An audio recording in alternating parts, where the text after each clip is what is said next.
Okay, cool. I get another hand clap off you.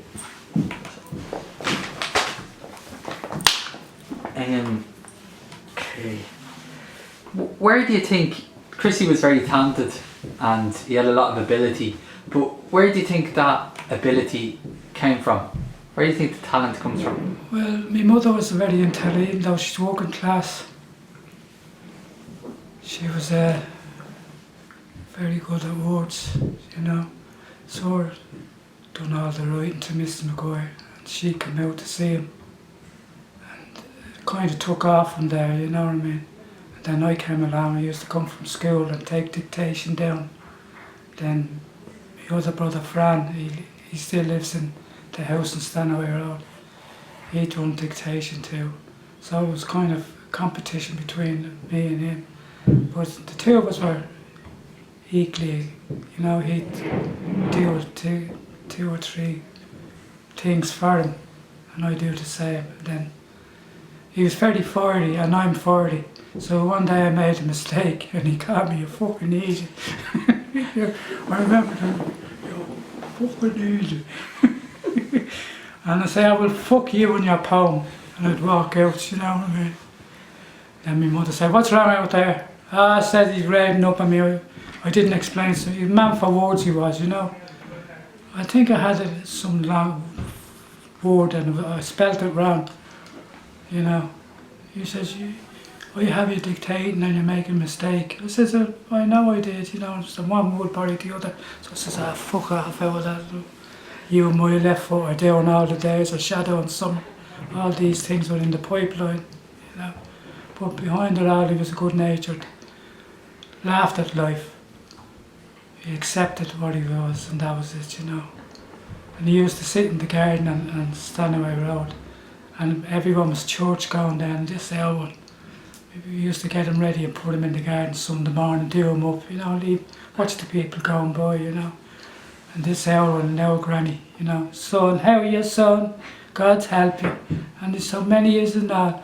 I'm going to mass now and I'll say a prayer for you, you know, and he'd say that, fuck off.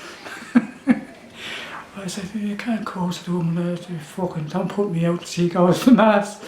You know, because they used to burn the churches and clog around there, people used to pass the house. And then I had the sessions with him and Brendan B. We went to a pub one night in Kilmainham and we got a taxi, Brendan paid for it. And we knocked at this pub. It's, you know, the hill going down before you go over to Phoenix Park. There's a pub on the right hand side on the corner. And them days they had a little hatch. You could go in after hours and drink. So me and Brendan was holding him this side and I was holding him that side. And your man looked at the hatch. I'll serve you and serve you, but you've too much to drink. Fuck off, he said, there's nothing wrong with me, you fucking bullshit. He's not man with the language, you know. And Brendan was a wicked. So tell me more, they're great stories, like, so Chrissy was a bit of a hellraiser, is he? Oh, he was, yeah.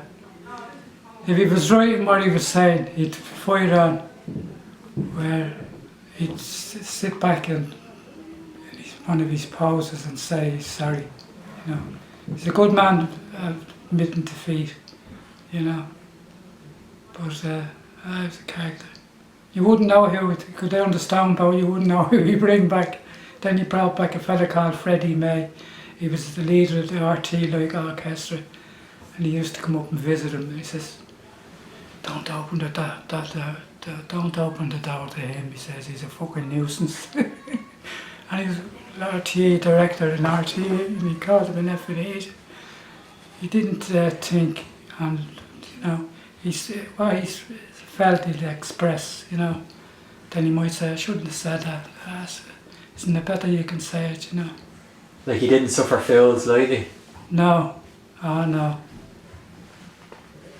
Should go on, you know. So tell us about, tell us a little bit more about his relationship with Brendan Behan. Well, he met in the Stoneboat. And I think my mother was there with him, you know. He's very loud, Brendan, you know. He fucking, you know, the language out.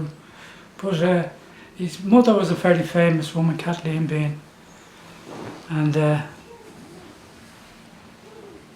went home, and next day or two there's a taxi pulled up, and I looked out, I says, here's someone in a taxi. And she says, did you ring the taxi for Christy? You know, you'd have to go down the road then to make a phone call. There was no mobiles then. You know, she says, I'm not in the mood of going out with Brendan, you know, he's very loud, you know. But that time in the pub, your man opened the hatch and he told her, as I said to you, you know, I'll serve him and him, but not you too much to drink, because you're holding Christy up, you know. Well, for George. Some books. Gary has the other down all the days, and I haven't looked for that sketch. That's mine. I know, but Gary has it. I don't know for the skylarks, snails and skylarks. Yeah, that's another poem you had. Down all the days. Ah, cool. Just want a cup of tea or that? No, I'm I'm alright for It's now. alright. Thanks, Everything going on right? Yeah, he's very good.